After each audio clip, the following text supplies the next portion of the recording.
Bien-aimés dans le Seigneur, shalom. Oh, je vous sens fatigué. Shalom. C'est un grand jour pour la chrétienté universelle. C'est le jour de Pentecôte, où nous célébrons, nous commémorons deux événements.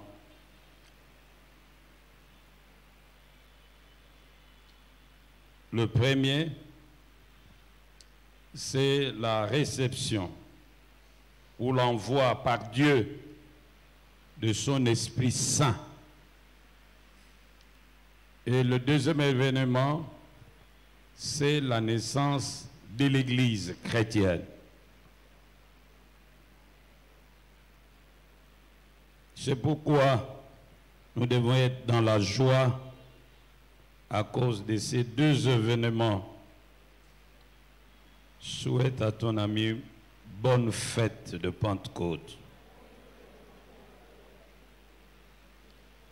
Je vous invite à bien vouloir vous lever pour écouter la parole de Dieu que nous allons lire dans les livres des Actes des Apôtres. Actes des Apôtres, chapitre 2.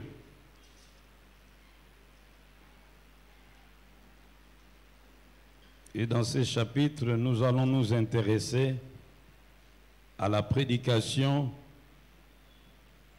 de l'apôtre Pierre. Nous commençons à partir du verset 14e. Actes des Apôtres, chapitre 2, verset 14 et suivant. Nous lisons au nom de notre Seigneur Jésus-Christ. Alors Pierre, se présentant avec le 11, éleva la voix et leur prit, parlant en ces termes. « Hommes juifs, et vous tous qui séjournez à Jérusalem, sachez ceci, et prêtez l'oreille à mes paroles. Ces gens ne sont pas ivres comme vous le supposez, car c'est la 3e heure du jour. Mais c'est ici ce qui a été dit par le prophète Joël. Dans les derniers jours, dit Dieu, je répandrai de mon esprit sur toute chair. Vos fils et vos filles prophétiseront. Vos jeunes gens auront des visions et vos vieillards auront des songes. Oui, sur mes serviteurs et sur mes servantes, dans ces jours-là, je répandrai de mon esprit. Et ils prophétiseront. Je ferai paraître des prodiges en haut dans le ciel et des miracles en bas sur la terre, du sang, du feu et une vapeur de fumée. Le soleil se changera en ténèbres et la lune en sang avant l'arrivée du jour du Seigneur, de ce jour grand et glorieux. Alors, quiconque invoquera le nom du Seigneur sera sauvé. Nous disons Amen. Veuillez vous asseoir.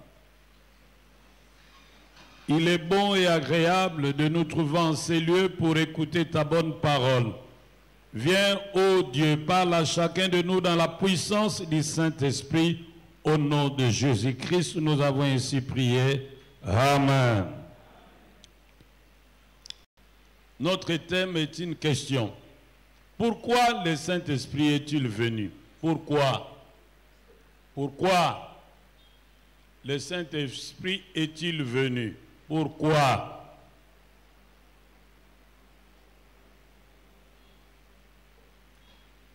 La fête de Pentecôte est la célébration de la venue du Saint-Esprit sur toute chair, en accomplissement de la prophétie de Joël, chapitre 2, verset 28 et suivant. Mais c'est aussi la fête qui commémore la naissance de l'Église, corps du Christ. Lorsque nous considérons le contexte dans lequel la prophétie de Joël a été donnée, nous aurons 3 points à retenir. Cette prophétie concerne le temps de la fin. Donc cette prophétie est intemporelle. Elle annonce une espérance de la restauration. Elle porte en elle une promesse d'abondance et une promesse de protection.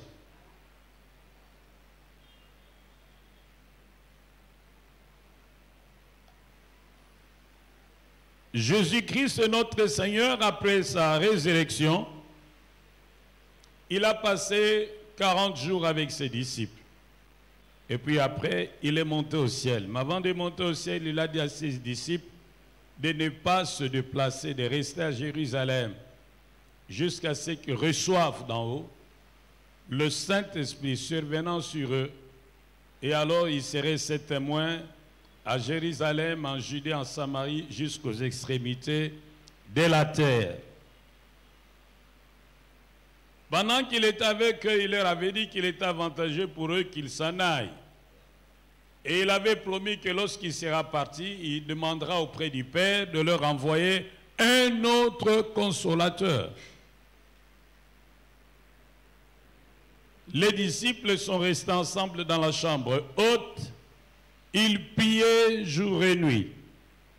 Et le 10e jour qui coïncidait avec la fête de la Pentecôte, un bruit se fit entendre, un vent violent soufflait, et c'était la descente du Saint-Esprit.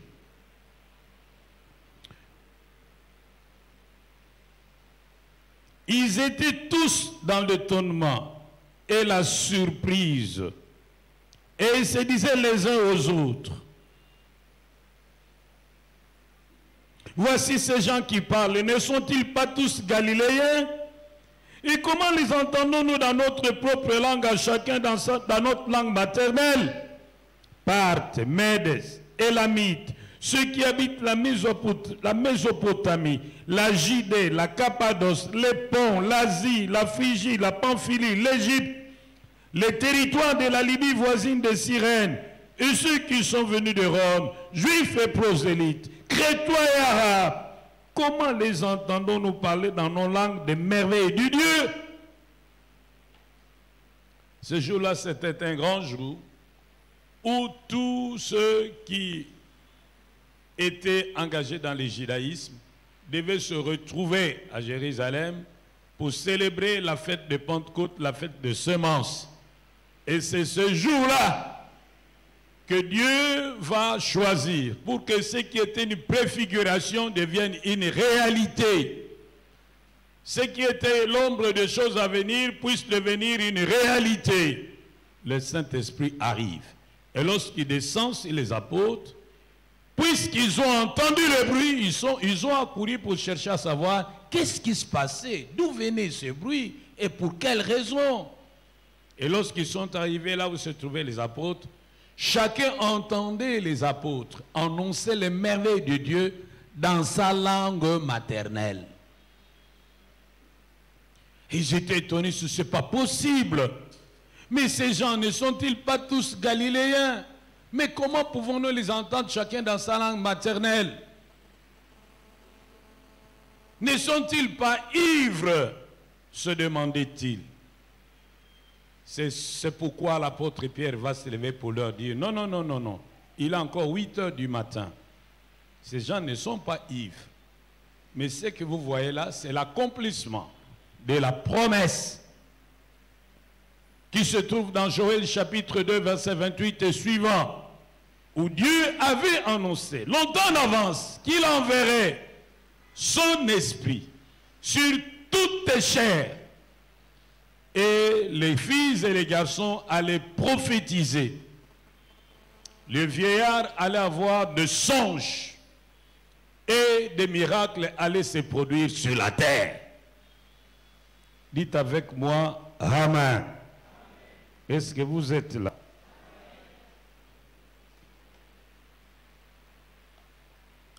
Aujourd'hui, nous voulons réfléchir et répondre à cette question, l'unique d'ailleurs, de savoir pourquoi le Saint-Esprit est-il venu? Pourquoi? Je vais vous donner 10 raisons.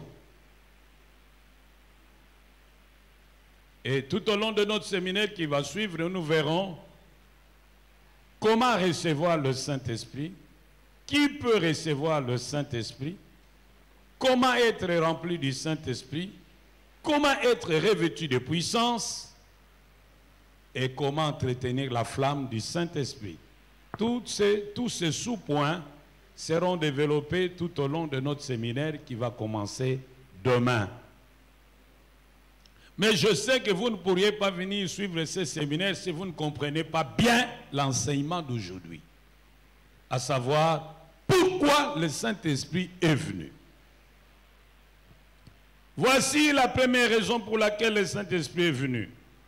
Le Saint-Esprit est venu pour accomplir la promesse de Dieu, celle qui se trouve dans Joël chapitre 2, verset 28 et suivant. Après cela, dit l'Éternel, je répandrai mon esprit sur toute chair. Vos fils et vos filles prophétiseront. Vos vieillards auront de songes et vos jeunes gens de visions. Même sur les serviteurs et sur les servantes, dans ce jour-là, je répandrai de mon esprit. Faites attention, même sur les serviteurs et sur les servantes, en ce jour-là, je répandrai de mon esprit. Ça doit attirer notre attention. Il dit qu'autrefois, le Saint-Esprit était un privilège réservé aux rois, aux prophètes et aux prêtres d'Israël. Mais au jour de la Pentecôte, le Saint-Esprit ne sera plus un privilège réservé à un groupe donné, mais il sera mis à la portée de tout le monde. Oui, en ce jour de Pentecôte, Dieu te donne ce qu'on te refusait. En ce jour de Pentecôte, Dieu a décidé de te faire entrer là où tu étais interdit d'entrer. En ce jour de Pentecôte, tous les interdits des hommes qui t'empêchaient d'être heureux tombent en désuétude. Aujourd'hui, tu es libre d'entrer là où tu n'étais pas autorisé d'entrer. Aujourd'hui, tu es libre de prendre ce que hier t'était interdit de prendre. Oh oui, c'est un jour de grâce, c'est un jour de joie, c'est un jour de bonheur.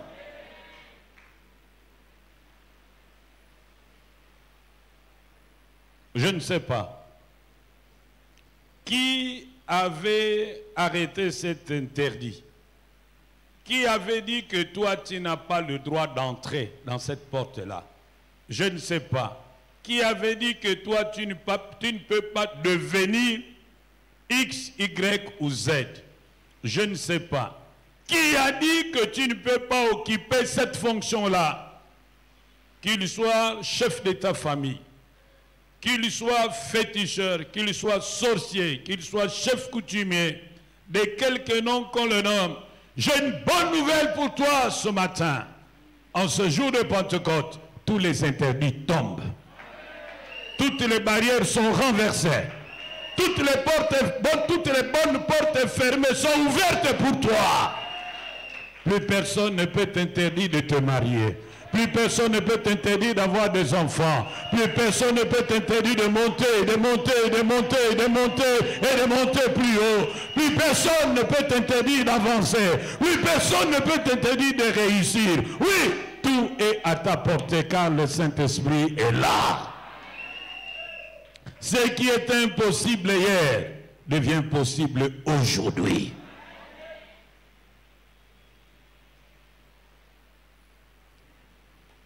Je suis toujours sur la première raison. Ce jour de Pentecôte est une preuve de la fidélité de Dieu. Dieu est capable de faire ce qu'il dit. Dieu accomplit toujours toutes ses promesses. Même lorsque ces promesses durent longtemps, elles s'accompliront certainement. C'est ce qu'il nous dit dans Habakkuk chapitre 2. Car il est impossible que Dieu mente. Dieu est fidèle. il ne te décevra pas. La promesse d'envoi du Saint-Esprit avait pris des siècles, mais finalement, elle s'est accomplie. Les promesses de Dieu sont pour les enfants de Dieu des chèques au porteur. Lorsqu'on les présente à Dieu avec foi, Dieu les honore toujours. Même lorsque nous devenons infidèles, lui demeure fidèle. Dis à ton ami, Dieu est fidèle, il ne te décevra pas. Ce qu'il t'a promis, il le fera. La Bible nous dit que Dieu promet la guérison à ceux qui sont malades. Oui, il te guérira. Tu ne mourras pas de cette maladie. Cette maladie qui a décimé la famille de ton père ne te décimera pas. Dieu a promis de te prendre en charge. Depuis le sein de ta mère, il l'a fait. Et il promet de continuer à te prendre en charge jusque dans ta vieillesse. Même si tu as 50 ans, tu es locataire, tu n'as pas de maison à Kinshasa, tu n'en as pas au village. N'aie pas peur du troisième âge. Dieu sera au rendez-vous. Il prendra soin de toi. Je ne sais pas comment ça se fera, mais je crois que celui qui a fait la promesse est fidèle. Dieu a promis de te protéger. Et il a dit que 1000 tombent à ta gauche, 10 000 à ta droite, tu ne seras pas atteint. Tu ne craindras pas le soleil qui frappe de jour, ni la lune qui frappe la nuit. Non, il ne permettra pas que ton pied sorte. Il enverra ses anges qui te transporteront. Oui, Dieu te garantit la protection. Il a dit que personne ne peut ravir la brebis qui est dans sa main. Oui, il ne sommeille ni ne dort, celui qui garde Israël. N'aie pas peur, il te protégera contre les sorciers de ta famille. Ils vont te chercher de jour et de nuit, ils ne te trouveront pas. Dans leur miroir, tu n'apparaîtras pas. Dans leur sceau, tu n'apparaîtras pas. Ils peuvent louer les sorciers d'autres villages, d'autres plans pour t'attraper. Ils ne t'attraperont pas. Car Dieu te gardera de jour et de nuit. Et personne ne pourra te surprendre. Car notre Dieu ne sommeille ni ne dort. Celui qui garde Israël. Oui, il a promis d'ouvrir de bonnes portes devant toi que personne ne pourra fermer. Oh, lorsque Dieu agit, qui peut s'opposer? Lorsque Dieu entre en mouvement, toute opposition est annulée. Oh, tu peux lui faire confiance. Cette porte va s'ouvrir. La porte de mariage va s'ouvrir. La porte de maternité va s'ouvrir. La porte de la promotion va s'ouvrir. La porte de voyage va s'ouvrir. Toutes les bonnes portes fermées devant toi vont s'ouvrir parce que le Saint-Esprit est là. Oui. Il a promis de ne jamais t'abandonner. Mais même lorsque tu verras que tout s'écroule autour de toi, ne t'inquiète pas. Dieu est là. Ah, Dieu est là. Il a promis de te rendre vainqueur. Il a dit, ils te feront la guerre, mais ils ne te vaincront pas. Ils peuvent se liguer par milliers. Ils peuvent louer les armes de guerre. Ils peuvent changer de stratégie d'attaque. Ils ne t'atteindront pas. Ils vont continuer à te rater. Ils tireront sur toi. Ça va rater. Ça va retourner contre eux. Ils tendront des pièges. Ça va rater. Même quand tu seras dedans, Dieu viendra déchirer le filet et tu sortiras comme l'oiseau qui sort du filet de l'oiseleur. Tu les battras. Ils viendront par un seul chemin. Tu le repousseras par 7. Personne ne tiendra devant toi. Ni de jour ni de nuit. Personne ne ouvrira la bouche devant toi. Tu les battras à plate couture. Car celui qui est avec toi est plus fort que celui qui est dans le monde. N'ayez pas peur. Celui qui a fait la promesse est fidèle. Oh, dites avec moi, Amen. Pourquoi le Saint-Esprit est-il venu? Deuxième raison. C'est pour inaugurer le temps de l'espérance, le temps de la restauration, le temps d'abondance et le temps de la protection, comme cela apparaît dans les livres de Joël. Temps de l'espérance. Parce que le Saint-Esprit est là, ne cède pas au désespoir. Parce que le Saint-Esprit est là, l'espoir t'est permis. Le médecin n'a pas les derniers mots sur toi. Parce que le Saint-Esprit est là. Tu peux espérer la guérison. Oui, l'espoir de la guérison est permis. Parce que le Saint-Esprit est là, l'espoir de la promotion est permis. Parce que le Saint-Esprit est là, l'espoir de la maternité du mariage sont permis. Car le Saint-Esprit inaugure le temps des miracles.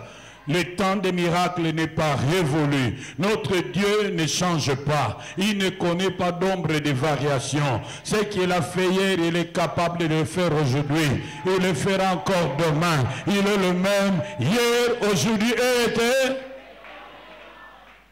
Lolenge moko Yesu.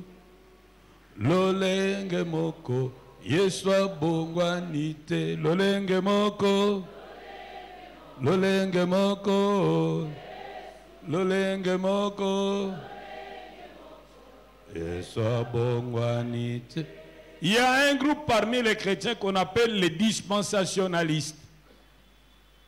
Les dispensationalistes disent que Dieu opérait des miracles à une époque donnée, parce que la Bible n'était pas encore totalement écrite. Mais aussitôt que la révélation avait été consignée par écrit, Dieu n'avait plus besoin d'opérer des miracles. Donc le temps des miracles est passé. Ça, c'est la position des dispensationalistes. Nous disons, nous ne souscrivons pas à cette position. Pourquoi? Parce que Jésus nous a dit que nous ferons des choses plus grandes que celles qu'il a faites. Or, Jésus est la vérité. Si nous disons que les miracles se sont arrêtés, alors Jésus a menti. Or, Jésus ne ment pas. Donc, les dispensationalistes se sont trompés. Le temps des miracles n'est pas passé. Les miracles sont encore pour. Ah, les miracles sont encore pour. Mon frère, ma soeur, parce que le Saint-Esprit est là, tu dois sortir du manque, de la disette, de la pauvreté, pour entrer dans l'abondance. Dieu va ouvrir pour toi tout son trésor dans le ciel. Oui, il va te combler. Parce que le Saint-Esprit est là. La protection de Dieu te garantit. On te cherchera de toute manière, on ne te trouvera pas. Oui, ils chercheront à te bloquer, ça ne marchera pas à cause de l'onction du Saint-Esprit qui sera sur toi.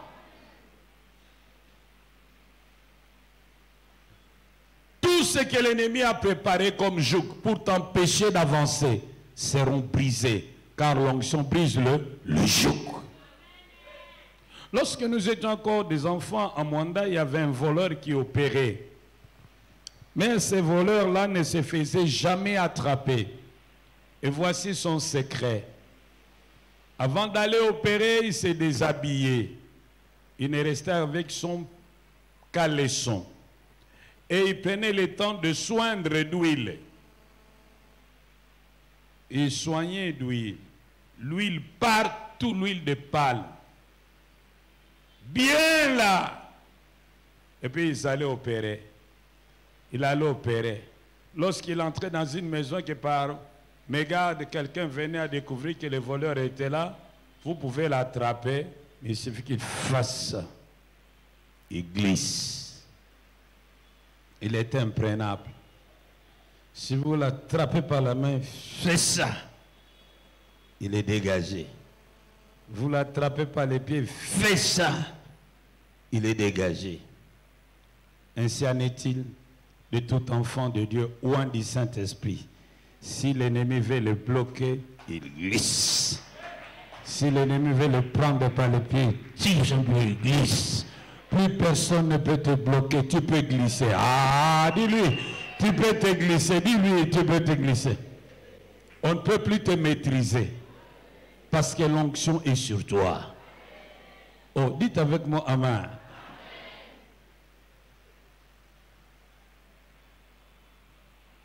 Mon frère, ma soeur, voici la troisième raison pour laquelle le Saint-Esprit est venu. Il est venu former en nous le caractère de Jésus-Christ.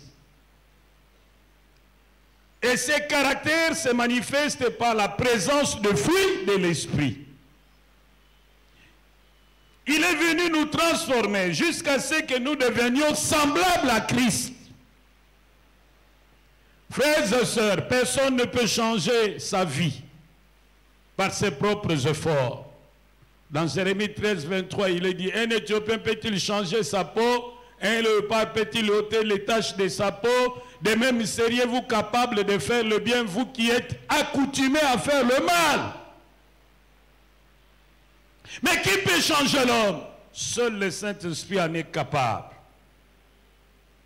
Vous savez, la Bible dit que depuis le jour où nous avons accepté Jésus comme Seigneur et Sauveur personnel, Dieu nous a déclarés justes. Nous ne sommes plus coupables, car il n'y a plus de condamnation pour ceux qui sont en Jésus-Christ. Mais Dieu a constaté quelque chose, une sorte d'incongruité morale. Il a remarqué que les hommes et les femmes qu'il a déclarés être justes ne menaient pas une vie juste. C'étaient des hommes et des femmes continuellement défaillants, constamment tournés vers le mal. Ils avaient une propension du mal, propension au mal, constamment tournés vers le mal, comme l'aiguille de la boussole est constamment tournée vers le nord. C'est comme ça que Dieu va décider d'envoyer le Saint-Esprit. Et dans 2 Corinthiens 3, verset 17, on nous dit que là où est l'Esprit du Seigneur, là est la liberté. Le Saint-Esprit vient détruire toutes les pesanteurs qui nous gardaient cloués au sol du péché.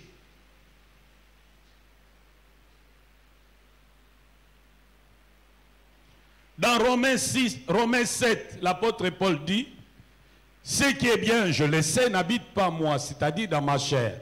Je prends plaisir à la loi de Dieu au niveau de mon entendement.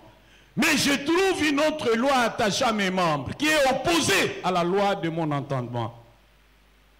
Lorsque je vais faire le bien, c'est le mal que je fais. J'ai la volonté de faire le bien, mais je n'ai pas le pouvoir de faire le bien. Misérable que je suis, qui me délivrera de ce corps de mort? Heureusement pour lui, dit, gloire soit rendue à Dieu par Jésus-Christ. Car l'esprit de vie me libère de la loi du péché et de la mort. Là, nous sommes au chapitre 8e. Donc, l'esprit vient nous libérer de la pesanteur du péché qui nous clouait au sol. Et nous communique la vie. Avant notre conversion, nous étions comme un pigeon sans vie. Et le péché agissait sur nous comme la pesanteur agirait sur un pigeon sans vie, cloué au sol. Mais une fois nous acceptons Jésus, l'esprit de vie vient en nous. Nous passons de la mort à la vie. Maintenant, nous devenons comme des pigeons vivants. La pesanteur n'a plus de pouvoir sur nous. Si nous voulons monter, nous montons. Si nous voulons descendre, nous descendons. Nous ne sommes plus obligés de pécher parce que le Saint-Esprit agit en nous. Ah, dites avec moi, Amen. Et lorsque le Saint-Esprit agit en nous, la Bible dit, il nous transforme. 2 Corinthiens 3, 17 et 18. Il nous transforme de gloire en gloire. Il amorce un processus de transformation intérieure. Elle est progressive, elle est dynamique. Au jour le jour, nous changeons, nous changeons, nous changeons, jusqu'à ce qu'un jour, nous allons disparaître et Christ apparaîtra en nous. Et les gens diront, c'est vrai, si quelqu'un est en Christ, il est une nouvelle créature. Les choses anciennes sont passées, voici toutes choses sont devenues nouvelles. Le Saint-Esprit est capable de transformer un homme menteur en un homme véridique. Le Saint-Esprit est capable de transformer un homme violent en un homme doux. Le Saint-Esprit est capable de transformer un égoïste en un homme généreux. Le Saint-Esprit est capable de transformer l'homme de fond en comble. Ce que les prisons ne peuvent pas faire. Mon frère, ma soeur, si tu as un enfant qui est victime d'un fléau, mais que tu n'arrives pas à libérer malgré les conseils, malgré le fouet, malgré les punitions, je te donne un seul conseil. Ne le rejette pas. Confie-le aux bons soins du Saint-Esprit. Il fera le travail mieux que toi. Le Saint-Esprit peut te transformer. C'est faux de dire, moi je suis comme ça parce que c'est le caractère de notre famille. Non, tu n'appartiens plus à la famille de ton père et de ta mère. Car en lui, nous avons la rédemption et la rémission du péché. Il nous a transportés du royaume des ténèbres vers le royaume de lumière, de fils de son amour, en qui nous avons la rédemption et la rémission du péché. C'est ce que nous lisons dans Colossiens. À partir du moment où tu as accepté Jésus-Christ dans ta vie, tu es sorti de l'olivier sauvage de la famille de ton père et de ta mère. Tu as été greffé sur l'olivier franc, l'olivier de Jésus-Christ de Nazareth. Et sa vie coule dans tes membres. Au jour le jour, tu changes. Au jour le jour, tu changes. Tu ne sais pas comment cela se fait, mais une chose est vraie, que le changement s'installe petit à... J'aime souvent donner cet exemple d'une bouteille de Fanta. J'avais fait une observation alors que nous étions à Lemba. Nos voisins vendaient les Fanta, des boissons sucrées. Un jour, j'ai regardé, le Fanta était là, c'était bien, une bouteille de Fanta, bien jaune. Mais quelques temps après, j'ai constaté que la couleur avait changé. La couleur jaune avait disparu et il n'y avait plus que de l'eau sans couleur. J'ai compris que c'est effectivement ce que le Saint-Esprit fait. Lorsque nous nous exposons à la parole de Dieu et à l'action du Saint-Esprit, la couleur du péché diminue petit à petit. Petit à petit. D'une manière imperceptible. Toi-même, tu ne t'en rendras pas compte. Ce sont les autres qui vont le remarquer et qui diront « Eh, kosambe le bongo la kabato. » Il s'installera en toi un autrefois et un maintenant. Dans la vie de tout enfant de Dieu authentique, il y a toujours un autrefois et un maintenant. Il y a toujours une ligne de démarcation qui montre que tu as changé de camp. Oh, dites avec moi Amen. Oh, dites encore Amen. Donc, le Saint-Esprit vient pour transformer notre caractère, enlever notre sale caractère et installer un nouveau caractère, celui de Christ. Un caractère qui se manifeste par le fruit de l'Esprit. Quatrième raison pour laquelle le Saint-Esprit est venu. Le Saint-Esprit est venu pour nous sanctifier. Il est venu nous libérer de la loi du péché et de la mort. Oui, il est venu nous libérer de la loi du péché et de mort. Comme je l'avais dit précédemment, l'oiseau sans vie est cloué au sol. Tels nous étions, sans vie, cloués au sol par le péché. Nous avions la volonté, mais non le pouvoir de faire le bien. Nous avions la volonté, mais non le pouvoir d'obéir à Dieu. Mais maintenant, grâce à la présence du Saint-Esprit dans nos vies, nous sommes devenus vivants. Et il produit en nous le vouloir et le faire. Avec l'aide du Saint-Esprit, nous pouvons dire non au péché. Le Saint-Esprit est venu enlever les désirs, les plaisirs et la servitude du péché. Je vais le dire en lingala. Moli musan tutangaye aye kolongola posa ya lisumu, elengi ya lisumu, pe boumbu ya lisumu. Aye kolongola makamisa tu. Ya liboso nini? Ah, je ne vous entends pas. Liboso nini? Yemi bale nini? Yemi satu nini? Aye kolongola.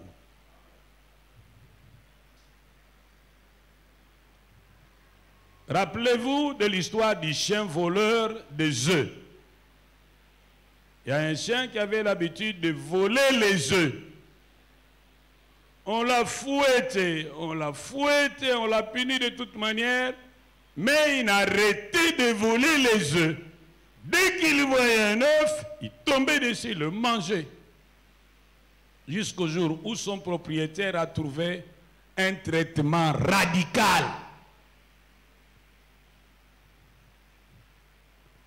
Ils ont pris le chien, ils ont bien bloqué ses pattes. Très bien bloqué avec des lianes.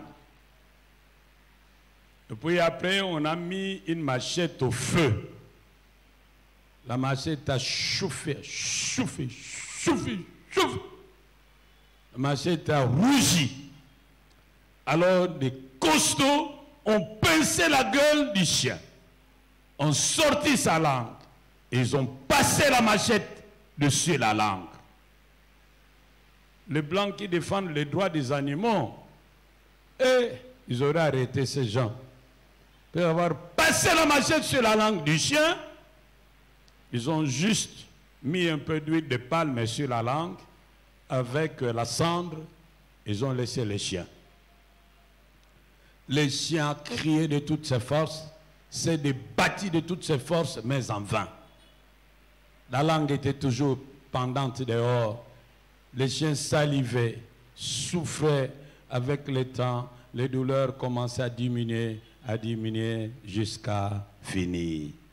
On pouvait toucher les chiens, il était gentil, il ne réagissait plus violemment. On les touchait après quelques jours, non, les chiens étaient bien, il était rétabli, et on l'a détaché, il n'y avait pas de problème. Et lorsqu'on a voulu donner au chien l'œuf, ça ne disait plus rien parce que les papilles, chez notre langue, il y a des papilles qui nous donnent la sensation des saveurs. Mais les papilles étaient détruites. Ce qui fait que le chien ne pouvait plus ressentir le goût des œufs. N'est-ce pas? Ça te fait plaisir, n'est-ce pas? Tu aimes ça, n'est-ce pas? Tu es attaché à ça, n'est-ce pas? Et lorsqu'on te demande d'abandonner ça, tu te dis, comment pourrais-je abandonner cette histoire qui me fait tant de bien? Et ça, la kanga va bien, n'est-ce pas? Tu as besoin que le Saint-Esprit passe de ce côté-là, enlève ses papilles, tu n'auras plus le goût, tu n'auras plus envie et tu ne seras plus esclave. Oh, dites avec moi, amen. Moli Moussantou a toasté yo, mais allez kana côté wana, ce côté-là. Oyoyo kaka, elengi. Le Saint-Esprit enlève combien de choses? La première quoi? Hein? Le plaisir. Et puis après? Les désirs. Et puis après? La servitude. Plaisir, désir, servitude. Le Saint-Esprit a enlevé ça.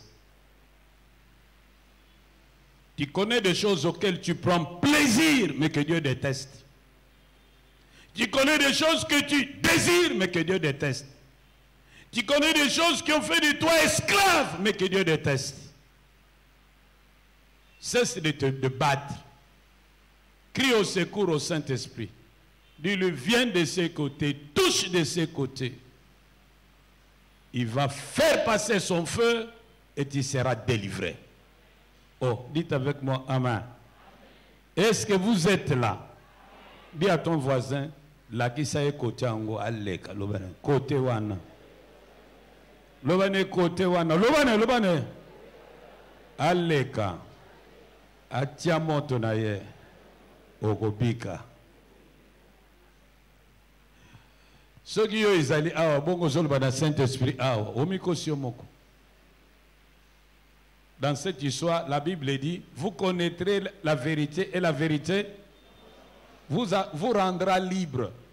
Parfois quand nous disons, vous affranchira, nous ne savons pas ce que ça signifie. vous connaîtrez la vérité et la vérité vous rendra libre.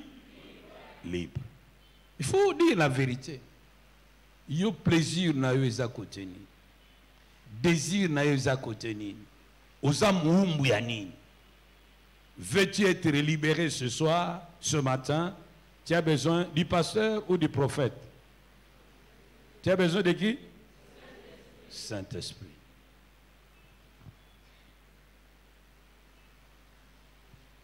Cinquième raison pour laquelle le Saint-Esprit est venu.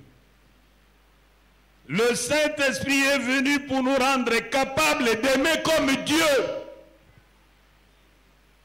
Jésus a dit, à ceci tous reconnaîtront que vous êtes mes disciples si vous vous aimez les uns les autres.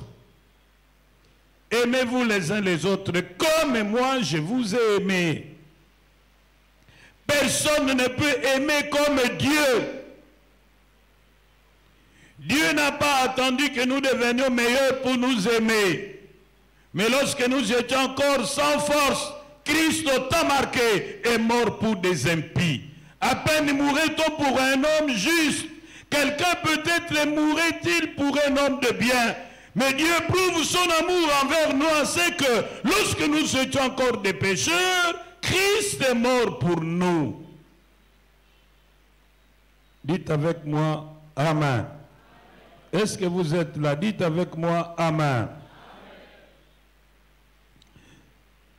J'aimerais que vous lisiez le verset 5e de Romains chapitre 5. Or, l'espérance ne trompe point, parce que l'amour de Dieu est répandu dans nos cœurs par le Saint-Esprit qui nous a été donné. Dieu est conscient que nos cœurs sont mauvais. Dieu est conscient que nous avons des cœurs de pierre. C'est pourquoi il envoie le Saint-Esprit enlever le cœur de pierre, vider nos cœurs de tout sentiment qui n'était pas en Jésus-Christ et remplir notre cœur de l'amour de Dieu. Cet amour qui excuse tout, cet amour qui supporte tout, cet amour qui ne soupçonne point le mal, cet amour qui ne se réjouit point de l'injustice, mais de la vérité. Cet amour qui nous rend miséricordieux, prêt à comprendre, prêt à pardonner, sans difficulté. Le Saint-Esprit vient et il remplit nos cœurs de cet amour. Et alors nous serons capables d'aimer même nos ennemis, de ne pas rendre le mal pour le mal, de ne pas nous réjouir de la souffrance de notre ennemi. Cet amour, le Saint-Esprit vient le remplir dans nos cœurs.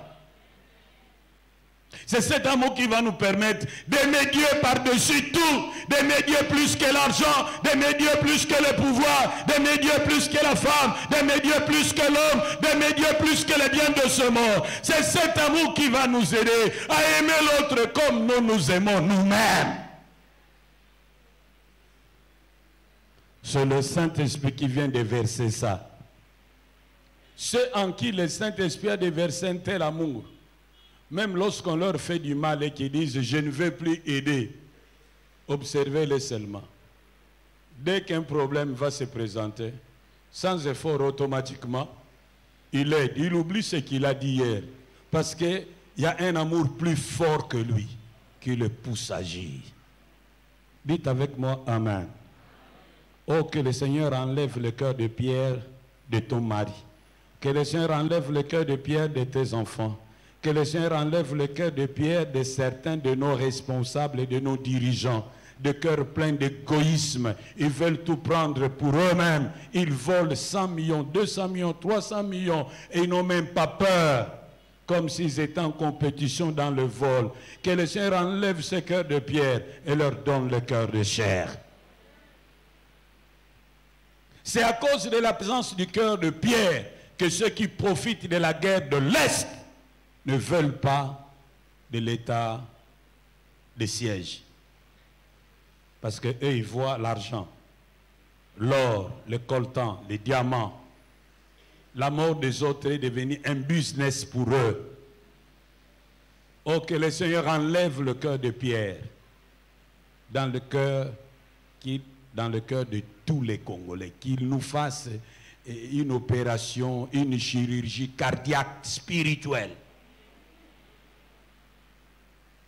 qu'il vide nos cœurs de tout sentiment amer, qu'il remplisse nos cœurs d'amour, de joie et de paix. Que tout sentiment qui n'était pas dans le cœur de Jésus n'ait pas de place dans nos cœurs et dans le cœur de nos membres de famille. Oh, dites avec moi, Amen. Sixième raison pour laquelle le Saint-Esprit est venu. Le Saint-Esprit est venu pour nous équiper en vue du service.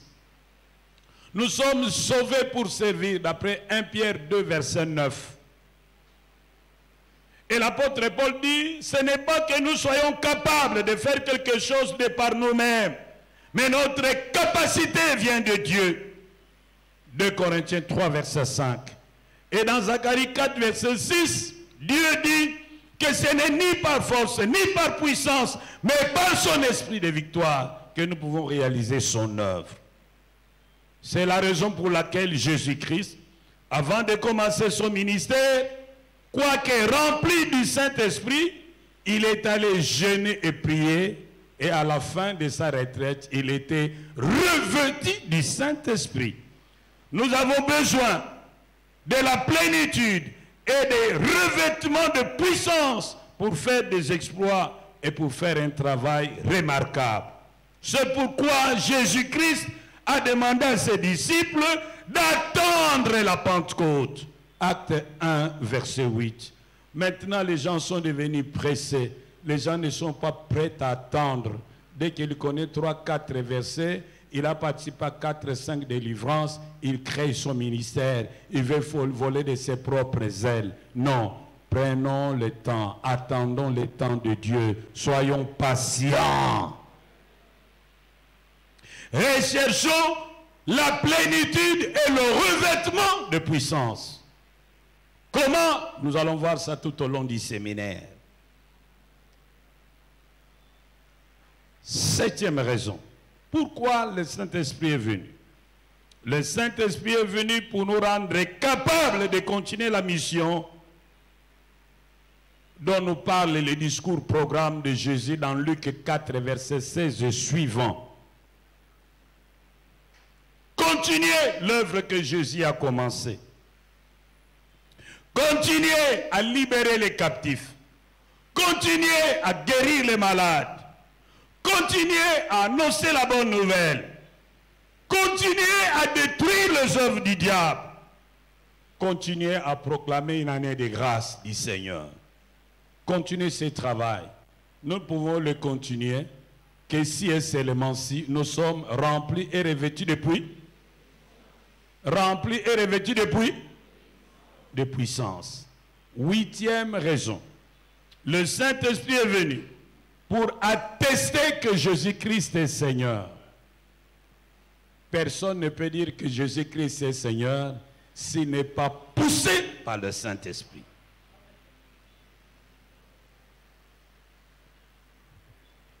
Neuvième raison. Le Saint-Esprit est venu pour montrer que Dieu le Père exauce toujours Jésus-Christ lorsqu'il prie en notre faveur. Dieu le Père exauce toujours Jésus-Christ lorsqu'il prie en notre faveur. Dans Jean 14, versets 16 à 17, Jésus avait dit qu'il va rentrer auprès du Père et va lui demander de nous envoyer un autre consolateur.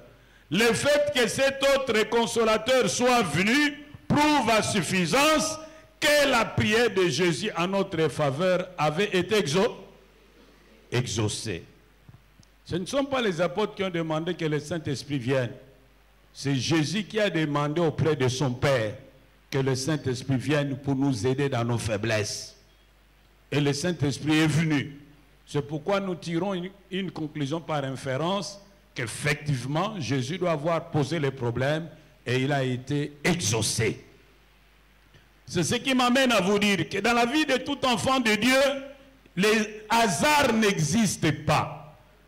Tout ce qui arrive dans la vie d'un enfant de Dieu, ce soit voulu par Dieu, soit permis par Dieu, soit demandé par Jésus-Christ à notre faveur. Il y a des choses qui nous arrivent pour lesquelles nous n'avons pas prié. Il y a quelqu'un qui a prié pour ça, Jésus. Oh, dites avec moi amen. Ne dites jamais nana makila malam, nana chance, hein? Non. C'est soit Dieu qui l'a voulu, soit lui qui a permis, soit Jésus qui a demandé pour vous.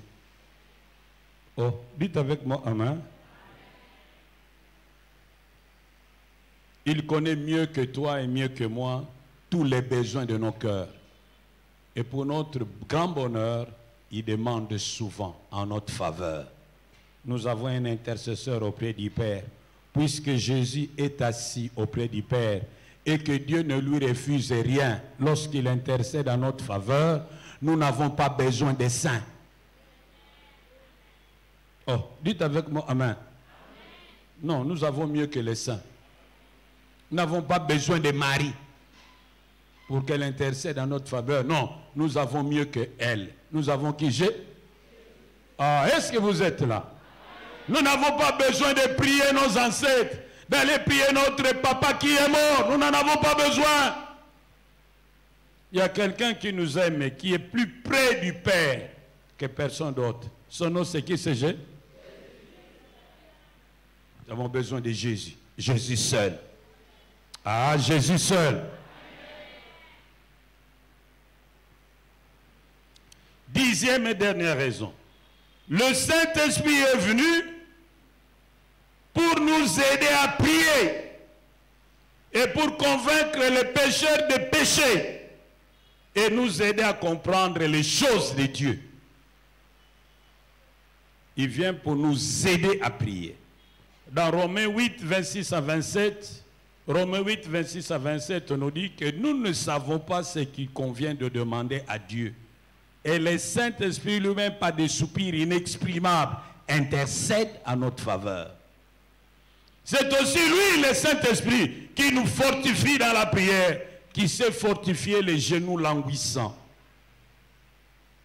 C'est le Saint-Esprit qui peut nous donner la soif de prier et qui fera que la prière cesse d'être un fardeau, mais que nous y trouvions du plaisir. Il vient également pour convaincre les pécheurs de leurs péchés. Lorsqu'on prêche et que tu es touché, c'est l'œuvre du Saint-Esprit.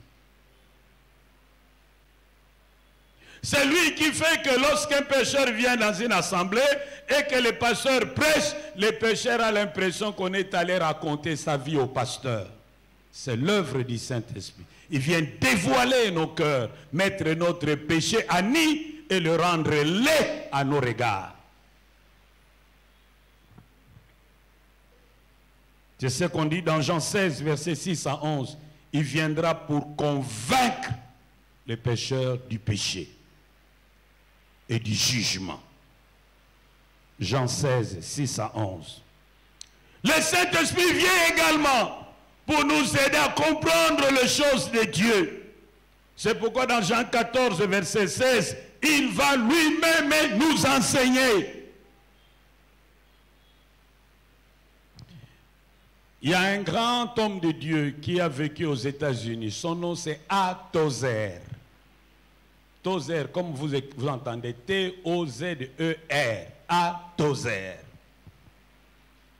Il était parmi les collaborateurs de Albert Benjamin Simpson. Cet homme est né d'une famille pauvre. Il n'avait pas la possibilité d'aller faire des études théologiques comme l'avait fait Albert Benjamin Simpson, qui a fondé l'Alliance chrétienne missionnaire qu'on appelle CEMA, Christian Missionary Alliance, qui fait partie du mouvement de ceux qui disaient « Faith Only ». Alors, lui, il a résolu de prendre le Saint-Esprit comme son enseignant. Il allait souvent la nuit dans le basement, donc dans la cave, allumait la lampe, il priait, il lisait la Bible.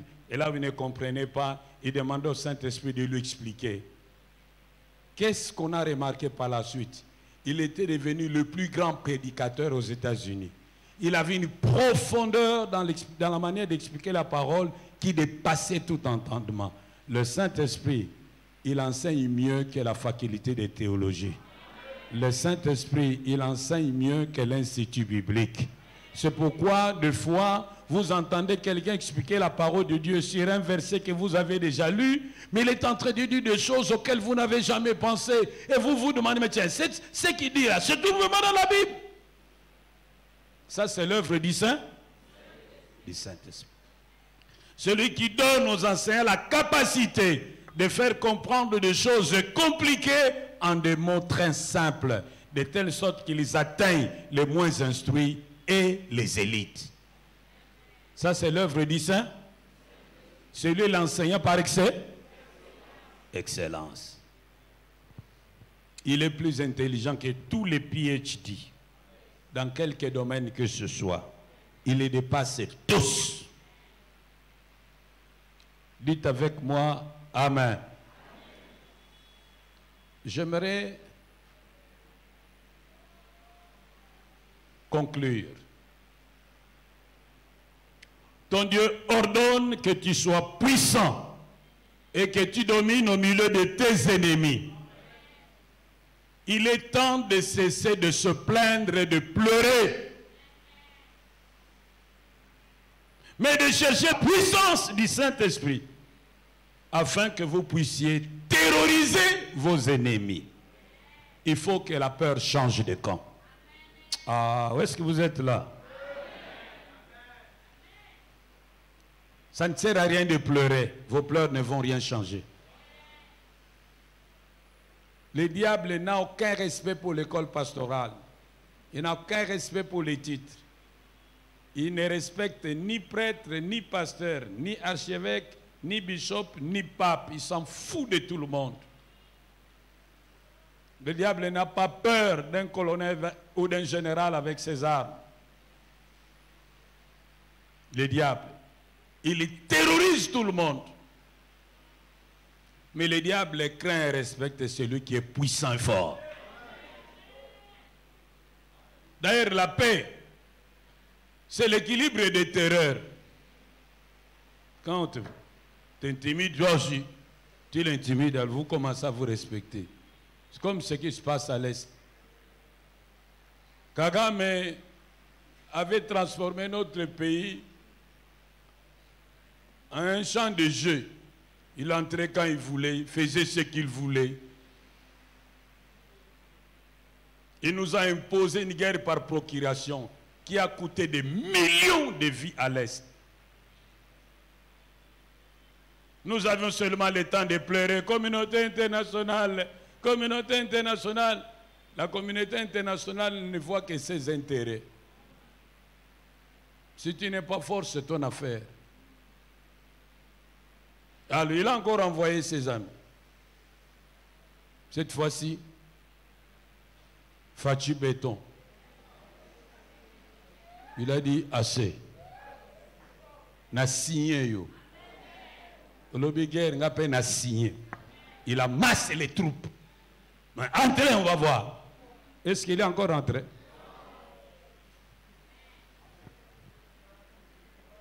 Dis à ton ami, cesse de pleurer. Fortifie-toi et deviens fort. Tala, tika kolela lela. Loka uzo makasi pe usinye bango. Nazo zongela. Tika kolela. Loka uzo makasi aussi. Siye tata mwashino, siye noko na yo. Siye banganga wana. Siye mbanda wana silisi mobali no mayele. Côté là, sous-marin, Zara Makas, et puis Télémelaye.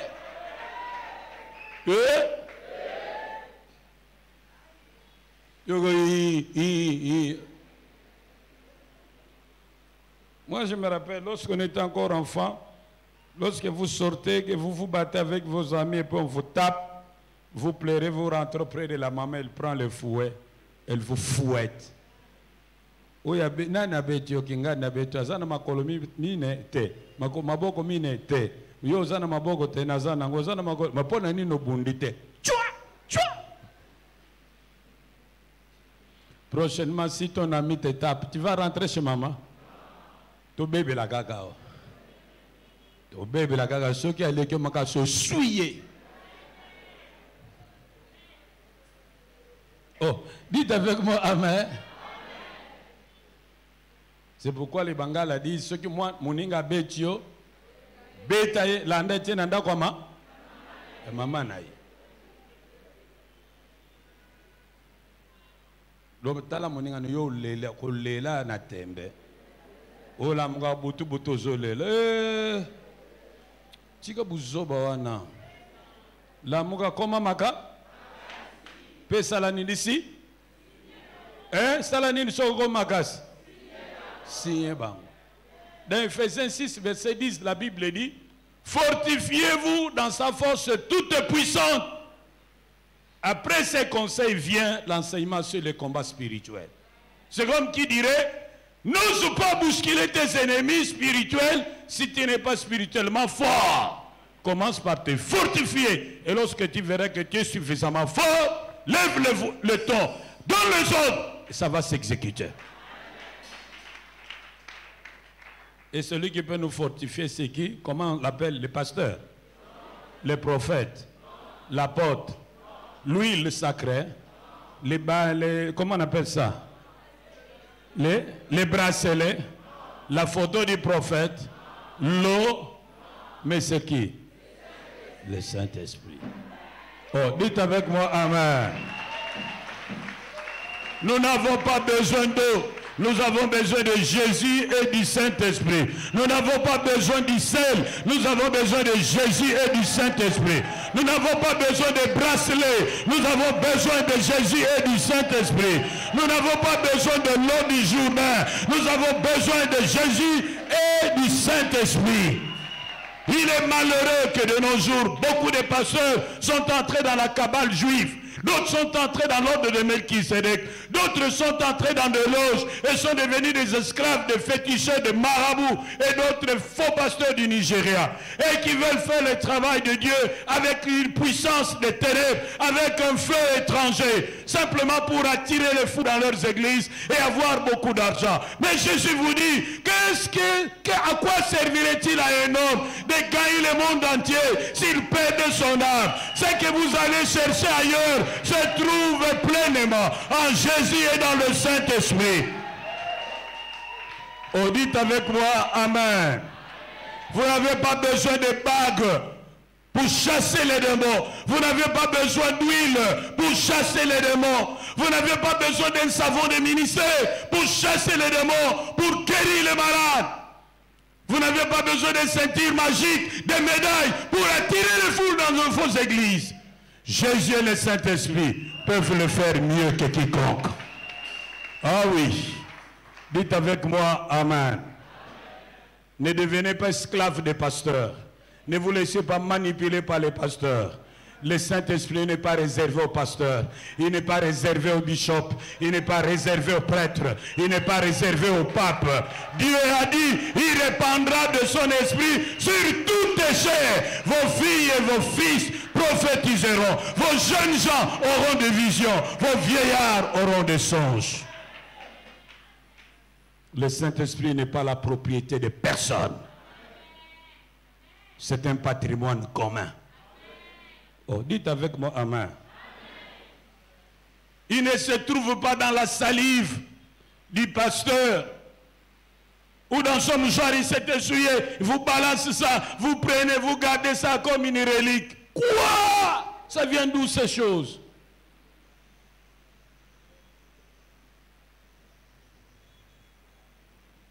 Ton Dieu ordonne que tu sois puissant et que tu domines au milieu de tes ennemis. Seul le Saint-Esprit peut te rendre puissant et fort. Tu as besoin de vivre une vie de joie, de victoire, de liberté, d'abondance. Mais sache que le diable ne respecte que ceux qui sont puissants et forts. Puisse-t-il être. Que le Saint te bénisse.